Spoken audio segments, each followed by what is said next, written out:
Hello, everybody. I hope everybody's having a good day today. Today, we're going to discuss the poor widow and the rich man and Lazarus. I want to show you how the two stories are directly connected.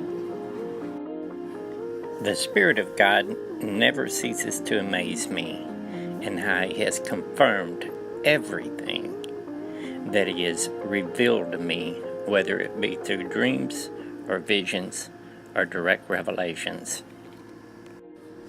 I've learned to trust that small voice and never, ever to doubt it, no matter how many Bible verses get tossed at me, because I know that those Bible verses don't really mean what most people think they mean. There's a lot more beneath the surface. Many religious doctrines have been created using these stories, and the two stories that we're going to discuss today have really been abused. The story of the poor widow giving everything she has to the temple has been used over and over to coerce people to give more than they can afford to these church buildings. And the story of the rich man and Lazarus has been used countless times to scare people into submission, when in fact the story of the rich man and Lazarus has nothing to do with the hell doctrine that is taught in most churches today. Now, without further ado, let's get started, and we'll start with the poor widow with limited narration.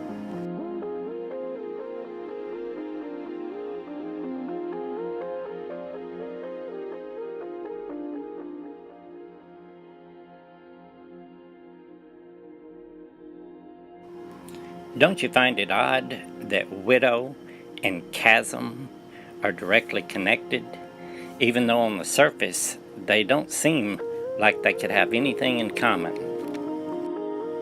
After today, I promise you're going to begin to look at things a lot different.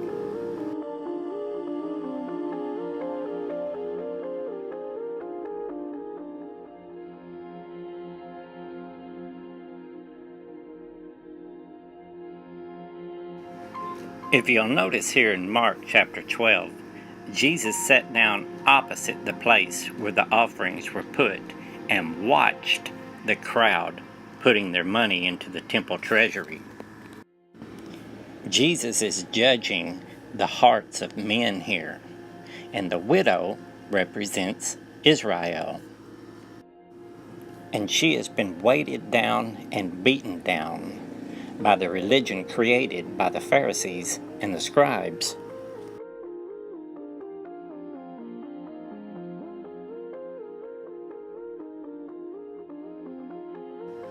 Remember, God takes the broken and the despised ones of the world and uses them to shame the strong. Even though she was broken and beaten, she remained humble. Now let's move on to the rich man and Lazarus, and we'll see how these two stories intertwine.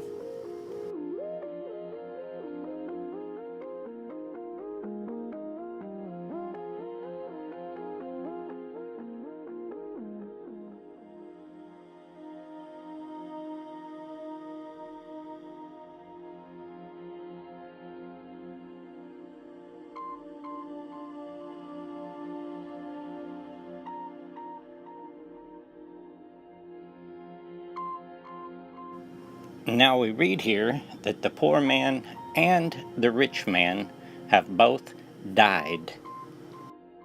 And most preachers behind the pulpit today will tell you that this story is about what will happen to each and every one of us once we die physically.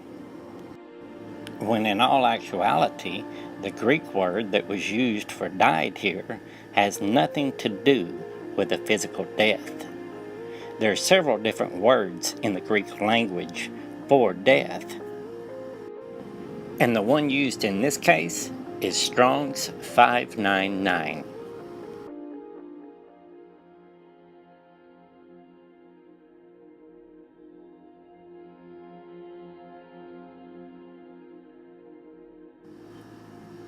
It reads that Lazarus was carried away to Abraham's bosom.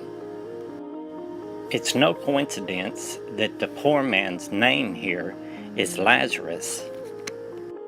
The name Lazarus means God is my help. Jesus raised Lazarus from the dead, and in this parable, Jesus raises Lazarus from a spiritual death.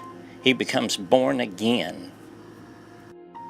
He is having his spiritual awakening or rapture.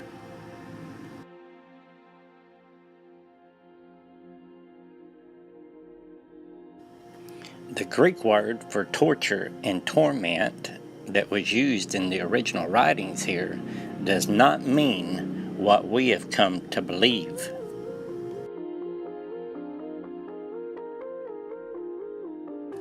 The teachers of the law, religion, had rejected Jesus as the Messiah. And because of this, they remained in the refiner's fire.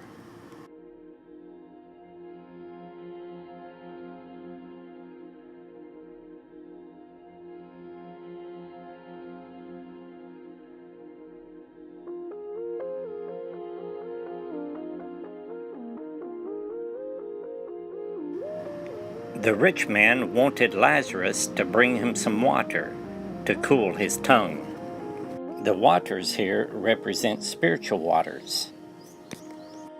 And Lazarus was not allowed to share his pearls among the swine.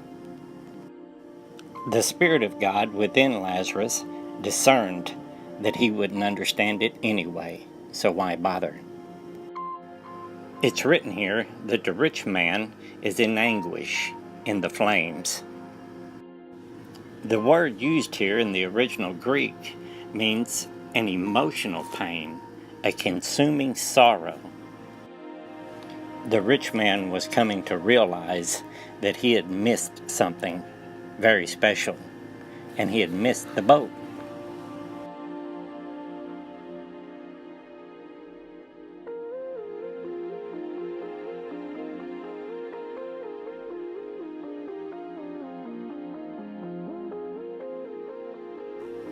The rich man suffered a spiritual death and remained a widow. He had rejected Christ Jesus, the bridegroom, the husband. He was full of pride and ego, unlike the poor widow, who was humble.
To all my spirit walker brothers and sisters out there, when you encounter a religious spirited person, look at them as a spiritual sparring partner, and they're there to make you better. Try not to take it personal. They're only doing what they're destined for or programmed for. When you can respond to them with love and not anger, you have passed the test. I pray that this upload has enlightened you. I love you all. God bless.